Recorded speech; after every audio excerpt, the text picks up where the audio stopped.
ಇದೇ ಡಿಸೆಂಬರ್ 11ನೇ ತಾರೀಕು D boss ಅವರ ಡೆವಿಲ್ ಸಿನಿಮಾದ ಬಿಡುಗಡೆ ಇರುವ ಕಾರಣ ಡಿ ಬಾಸ್ ಅಭಿಮಾನಿಗಳ ಸಂಘ ಅತ್ತಿಬೆಲೆ ಇವರಿಂದ 5,000 ಜನರಿಗೆ ಬಾಡೂಟ, ಆನೇಕಲ್ ತಾಲೂಕಿನ ಅನಾಥಾಶ್ರಮಕ್ಕೆ ಅಕ್ಕಿ ಮೂಟೆಗಳ ವಿತರಣೆ, ಸಾಲುಮರದ ತಿಮ್ಮಕ್ಕರವರ ಸ್ಮರಣಾರ್ಥವಾಗಿ 2,000 ಜನರಿಗೆ ಸಸಿಗಳ ವಿತರಣೆ, ಸರ್ಕಾರಿ ಆಸ್ಪತ್ರೆಗಳಿಗೆ ಹಣ್ಣುಗಳು ಮತ್ತು ಫಸ್ಟ್ ಏಡ್ ಕಿಟ್ಗಳ ವಿತರಣೆ, ಕೊನೆಯದಾಗಿ ಮಂಗಳಮುಖಿಯರಿಗೆ ಸೀರೆ ಮತ್ತು ದಿನಸಿ ಸಾಮಗ್ರಿಗಳ ವಿತರಣೆ ಮಾಡಲು ಹಮ್ಮಿಕೊಂಡಿದ್ದಾರೆ.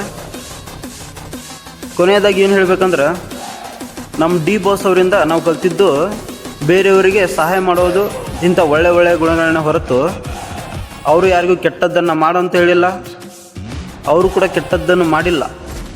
ಯಾರೋ ಮಾಡಿರೋ ಕಾರಣಕ್ಕೆ ಅವರು ಅನುಭವಿಸ್ತಿದ್ದಾರೆ ಅಷ್ಟೇ. ಇವಾಗ ಕೊನೆಯದಾಗಿ ಏನು ಹೇಳ್ಬೇಕಂದ್ರೆ, ಆ ದೇವರು ಅವರನ್ನು ಕಾಯ್ತಾರೆ. ಜೈ ಡಿ ಬಾಸ್.